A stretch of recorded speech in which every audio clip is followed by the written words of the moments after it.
Hunting boots are a critical component of any successful hunt. Whether walking a short distance to your blind or trudging miles through rugged terrain, your feet are carrying the load. Without the right boots, you could give up early and lose out on that trophy just over the ridge. At Midway USA, we make selecting boots for your next hunt easier. With just a few clicks of a mouse, you can decide on what's important, like waterproofing, insulation, size, width, and savings. For just about everything for shooting, hunting, and the outdoors, check out MidwayUSA.com. In 1933, Fred Bear created a legacy, pursuing his lifelong passion.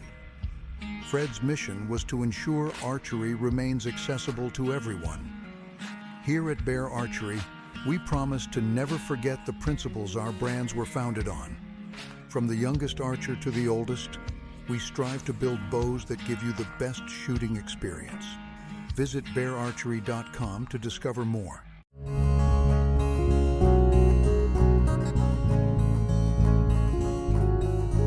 Welcome to the Casting Across Fly Fishing Podcast. I'm Matthew of castingacross.com, where I explore the quarry and culture of fly fishing. Today on the podcast, we're going to talk about 3 ways to fix or improve your casting. I know that it's going to require a little bit of thinking, a little bit of kind of potentially even being hands-on. I can say that as I sit here and as I record this, I am inevitably going to be using my hand and pantomiming what I'm talking about. So maybe you could be doing the same thing. And a lot of these things that I'm going to be talking about are going to be small improvements that might give you a little bit more accuracy, a little bit more distance, or reduce a little bit of fatigue. But the reason why I'm talking about this is because last week on the podcast, I mentioned how your hand movements are exponentially felt out at the tip of your rod, 7, 8, 9, 10 feet away. And that got me thinking, those are small concepts that can have big implications on a fly cast. But before we get to those 3 things, in what will probably be the first of a series of podcasts on how to improve your casting stroke, I did want to have a brief announcement. It's an announcement in concept, not an announcement with any sort of particular specific details or certainty behind it. So I have not had a advertisement on the podcast ever. I have had advertisements on the website very intermittently here and there, and I haven't for a number of years. But I have been offered over the past few weeks a handful of advertisements for the podcast. Now, I want to be very clear. There's a few things I don't want. I don't want a advertisement to interfere with the production value of the podcast. I know it's nothing fancy, but what I pride myself on is 25 minutes of straight content. Boom, boom, boom. Not a lot of fluff, not a lot of back and forth. I have no problem with banter, but I mean, I'm by myself, so how much banter is there going to be? But I don't want something to slow that down and make somebody have to tap that forward 15 seconds 2 or 3 times in the middle of a podcast. So that's something I'm aware of and cognizant of. Secondly, I definitely don't want a sponsor or an ad to influence the content and the authenticity of the podcast.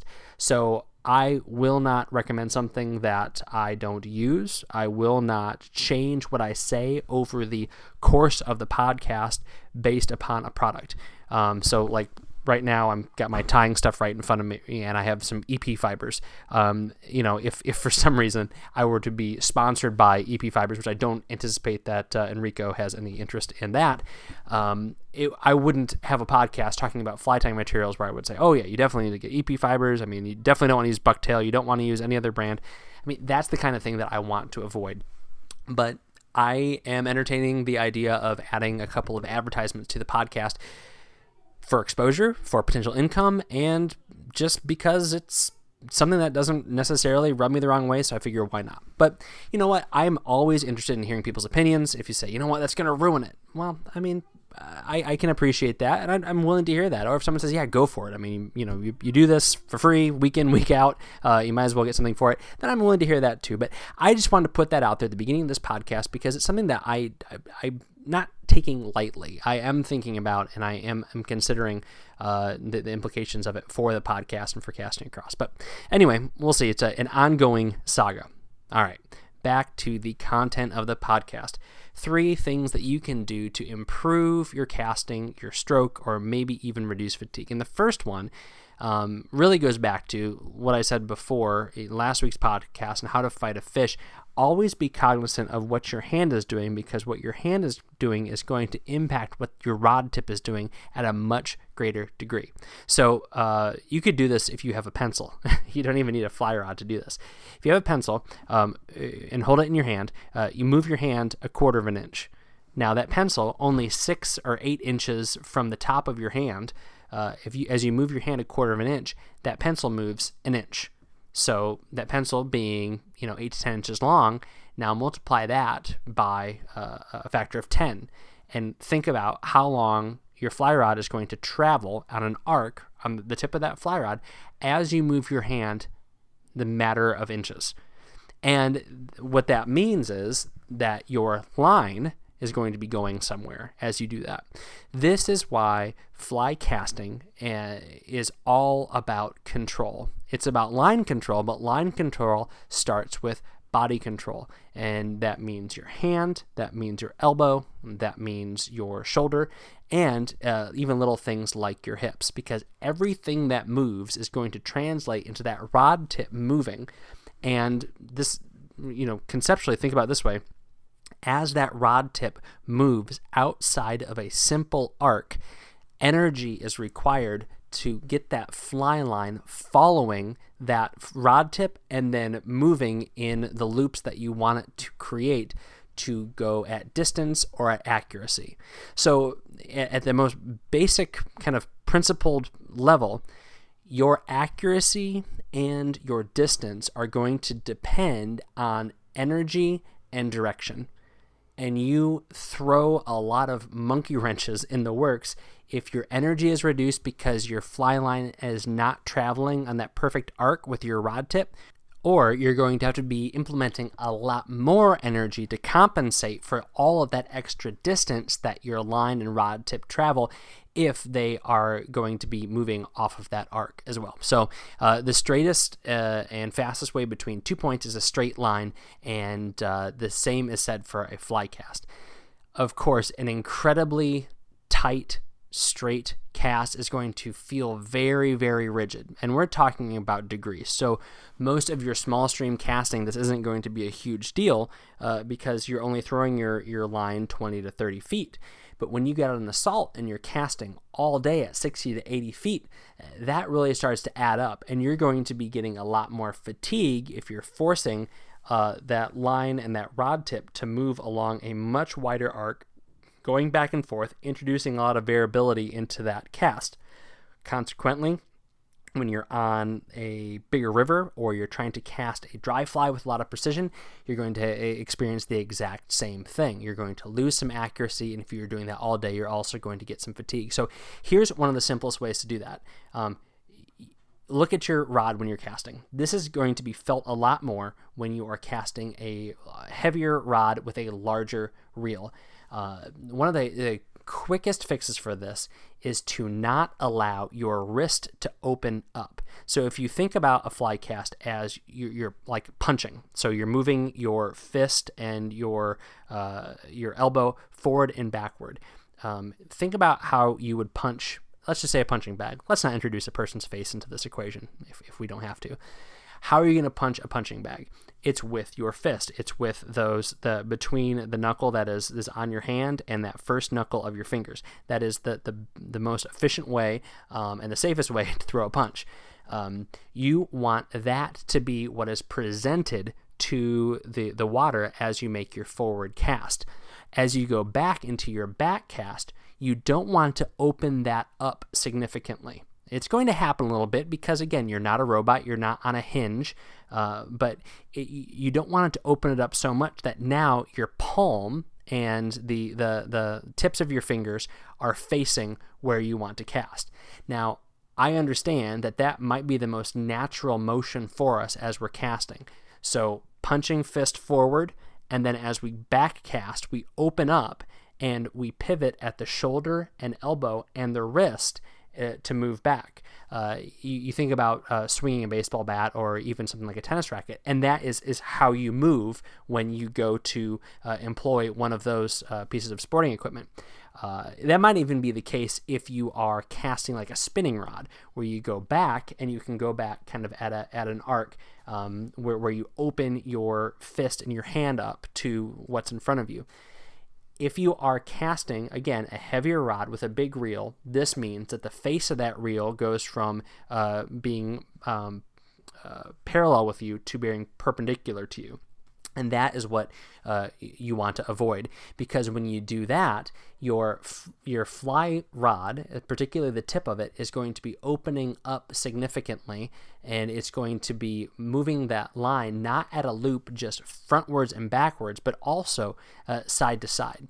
Now, 20-foot cast, not a problem. 30-foot cast, not a problem. But as you do that over and over throughout the course of the day, you are introducing a very, very wide horizontal loop that isn't necessary into the tip of your rod as you cast. So as much as you can, try to control the trajectory of your fist as you cast. This is easier to do with a smaller rod, a lighter rod, but you can also do the same thing with a heavier rod.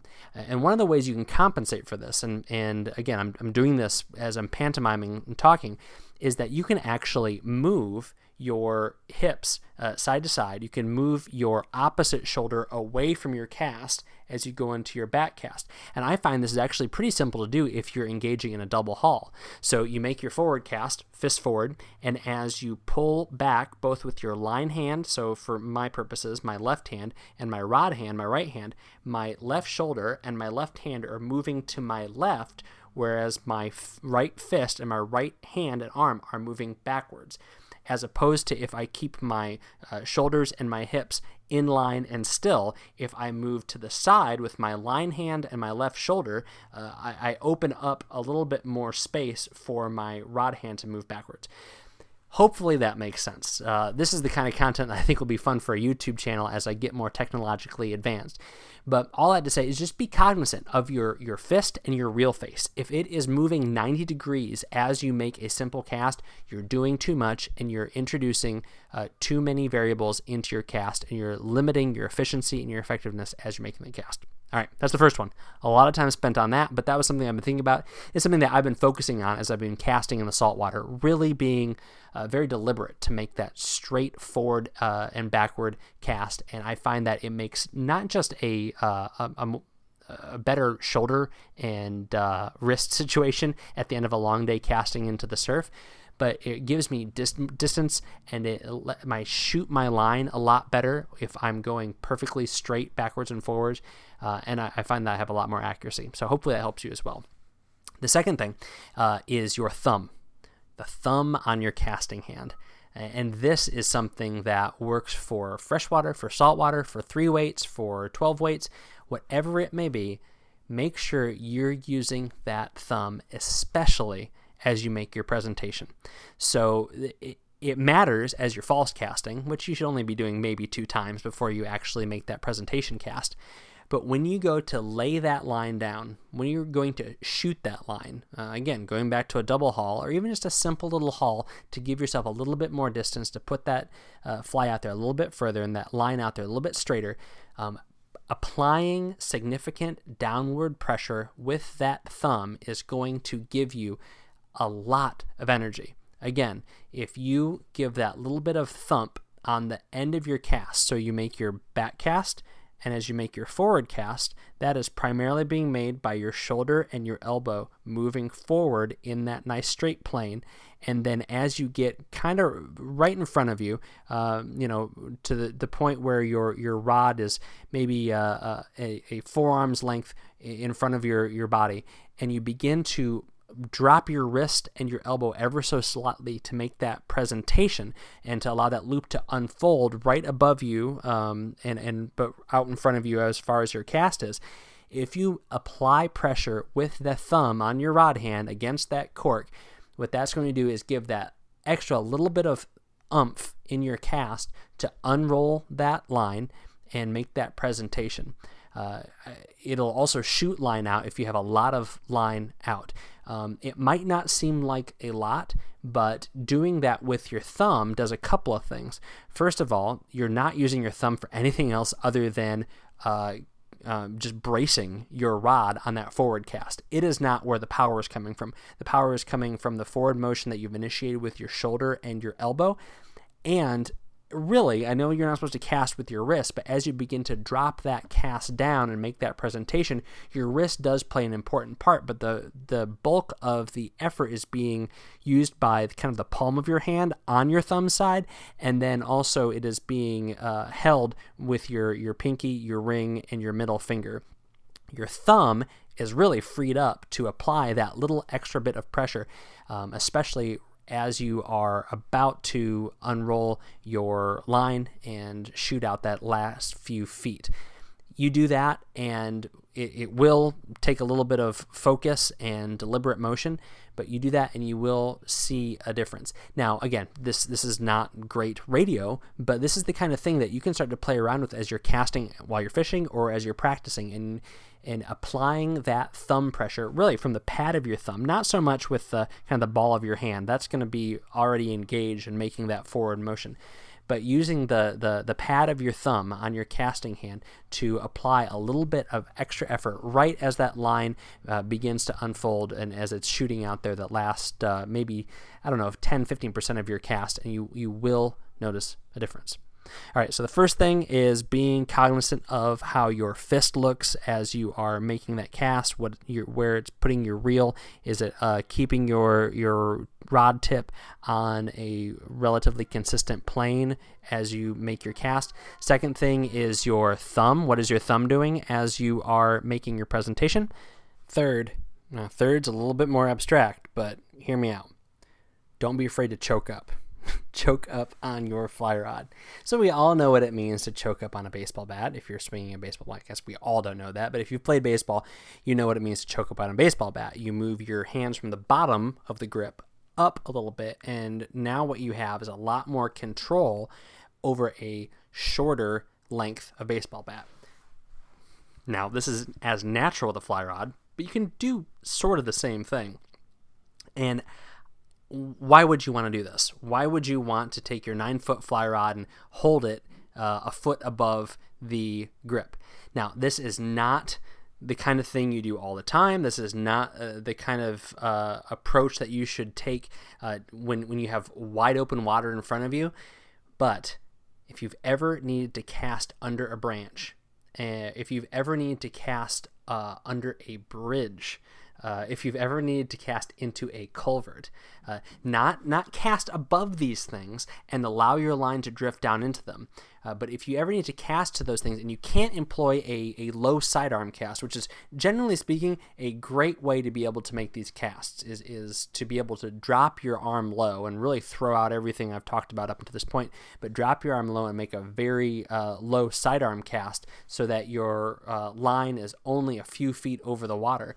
But if you find yourself in a situation where it is very difficult to approach where you want to drop that fly because of overhanging cover and because of currents or because of other obstructions, you are unable to simply cast above it and let it drift down, then you can choke up on your fly rod. Now, this isn't going to allow you to bomb out, 50 or 60 foot casts. I'm sure somebody's done it. But if you choke up on your rod and you reduce not only the length of your rod, but how high the rod tip is up off of the stream, you can drop it into some lower and narrower places. Let me give you an example before you say this is ridiculous. The first two things were so complicated, but this one is just ridiculous. There were some low concrete bridges on some spring creeks that I used to fish all the time. And the currents were just incredibly wonky upstream, such that you could not float a bug from upstream to where these fish were feeding. These fish were feeding in these precise spots because the currents were so they were swirling, they were creating these eddies that you would actually have to approach them from downstream. But if you approach from downstream, then the currents would pull that fly through that eddy so fast that it wouldn't make a natural presentation. So there was no good way to do this except for dropping that fly right on top, and you had to do that from above because of obstructions that were downstream. So this might sound like a very particular and specific situation, and indeed it is, but I've had to do this in other situations, or maybe because I've been lazy or because I've become comfortable with it, I've done this in other circumstances as well. I have actually disconnected the top 2 sections of my fly rod and made a cast with a 4.5 foot or a 4 foot section of rod. Is it easy? Is it comfortable? Is it natural? No. But I do that with the rod. I'm holding the female end of the ferrule in my right hand, and I'm holding the male end and the line in my left, and I make that cast, I pop them together, and I'm ready to fish. Now, rod manufacturers might say, we definitely do not recommend this. It's not how rods are meant to be cast. It's a great way to break a rod, etc., etc. But we all do silly and dumb stuff. I've never broken a rod doing it. I've caught fish doing it. It is a little bit of a hectic thing when you make that cast and you try to pop that rod together real fast. But I'm not opposed to doing it. And I've actually done the much more reasonable and normal thing of just choking up on the rod and, even adding 8 or 10 inches up the grip and making a cast if I'm trying to do something with excellent precision. And I find that it helps. Not perfect, not foolproof, not necessarily comfortable, but there are situations where you can experiment with different ways of holding your rod, and that's not going to hurt. Now, one big caveat, don't hold on to your rod if you're fighting a heavy fish, if anywhere but the cork. If it's a lighter fish, it isn't going to matter, but if it's a really heavy fish and you don't allow that rod to bend where it is supposed to bend down from the tip all the way into the midsection of the butt, and you are holding that thing like maybe 2 or 3 feet up from the rod butt, and a big fish, I'm talking a real big fish, is pulling on that is a great way to snap that rod and just have graphite explode everywhere. But anyway, hope that's some helpful things. Maybe the first 2 are incredibly helpful, and the third one just sounds a little bit weird, but think about where your fly rod is in relation to the arc that you want to travel in. So keeping your hand facing and oriented in the proper direction, or it might be easier to see where your reel is. How much is your reel face moving as it goes to front to back in your front and back cast? Secondly, think about your thumb. What's your thumb doing? Is it applying pressure on that presentation to shoot out and unroll that line a little bit more? And then thirdly, if situations call for it, don't feel like it's super weird. It's weird, let's be honest, but don't feel like it's super weird to mess with where your hand is on your rod when you're making casts, especially if they're shorter casts in obstructed or tight spots. This week on castingacross.com, 2 articles. The first one was called My Top 3 Apps for Fly Fishing. My top 3 apps for fly fishing. Now, none of these apps are fly fishing apps. I want to be very clear about that. These are 3 apps that I use all the time for fly fishing. The first one is All Trails, which is a hiking app that gives you maps and records with pretty remarkable accuracy and comprehensiveness trails that get you all over the woods. And guess where a lot of trout streams are and a lot of ponds are? They're in the woods. So All Trails is incredibly helpful in figuring out what trails are there and what trails are maintained so that you can get into the backwoods to get to fish. The second app is the National Park Service app.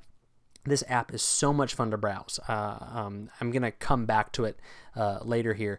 But the National Park Service app has all sorts of great information about all the national parks, national monuments. There's a great feature that gives the news. I find myself reading the news from the national parks almost every day. It's much more pleasant to read, even if it's like people being attacked by bears and things like that, than what's on national news. So that's really neat. But the maps are there. Closures are there, which is very, very helpful, and all of the things that you need for making plans for going outdoors are there as well. And then thirdly is the Photos app if you have an Apple product. I'm sure there's something very similar if you have an Android device, but for Apple, the Photos app records location. And if you say, oh, that's the last thing I want to do is for my smartphone to record my location, Well, you shouldn't be using a smartphone if you're that concerned about it. But this is great because it records location and it gives you timestamps. So if you want to know when you fished that hatch and you don't keep a journal, you can go back and look at your pictures and you can realize, oh, I did this then, I did this there, find where exactly on the river you were, because it has remarkable accuracy at putting you where your pictures were taken. So check out that article, and you can find a little bit more about the apps that I use for fly fishing. Download them yourself. I put links on there and everything. And then the next article was called Yeti Knows What They're Doing. Now, we talk about not having sponsors and ads. I will gladly accept, thank Yeti for sponsoring or doing anything for this podcast. I don't anticipate that happening, but I'm putting that out there. But this article is a kind of a humor article, because if you know anyone that has a Yeti product, or you have a Yeti product, you've probably engaged in the conversation that goes something like this. I know they're expensive, but, and then you justify it, or you've heard somebody else justify it. I've done that a million times, whether it be my coolers, or whether it be my tumblers, or whether it be other Yeti stuff that I have. Because it's just fun stuff. Is it expensive? Yes, it's expensive. I get that. And it, we buy into the hype, and we buy into the marketing, we buy into the image, but you know what? It's fun. It's a lot of fun. It's not $3,000 for a cooler. It is $300 for a cooler, but it's not $3,000 for a cooler. If Yeti made a $3,000 cooler, then we'd have to have a conversation. But check out this article. It talks a little bit about their marketing and how they really prey on us fly fishers, which is, I guess it's fair. I mean, it's not like we'd say no or anything like that. So Yeti knows what they're doing. And then this week's our recommendation on the podcast is the National Park Service app. So this app is out there, whether you are an Apple or an Android user, and it's just NPS is what it pops up as. And it is just an excellent way to daydream about what you can do or your family can do for your next trip. I spend so much time just browsing it. For the angler, it's helpful because if fly fishing is a significant part of what's available at that park, then there's information for it there. It might not all be native in the app, but it will link you to the website. And honestly, I find that using the app to navigate the National Park Service website is a lot more intuitive than using the website itself. Sometimes the website can be a little bit cumbersome in finding exactly where the maps are, finding where the seasons are, and other pertinent information, whereas the app will take it right there. There's some other cool things that you can do. You can track all of the parks that you've been to yourself on the app, and then they display on a map, which is fun to kind of check out. We have the park passport, our family does, that we keep in the car, but this is a fun digital way to do that, and it allows you to see, what parks might be around the parks that you've been at. And it really is broad and wide. It's not just the big names. Every little park and monument is on there, so definitely check that out. Thanks for listening to the Casting Across Fly Fishing podcast. Please subscribe to your favorite podcast app and rate the podcast on iTunes. Then head over to castingacross.com for 3 posts a week on the people, places, and things that go into the pursuit of fish.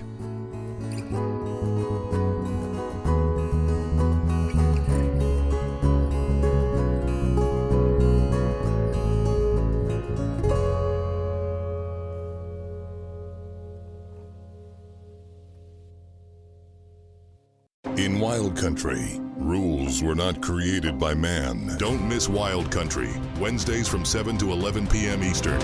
Presented by Primos. Speak the language. Waypoint TV, the destination for outdoor entertainment. A life that has the stories to back it.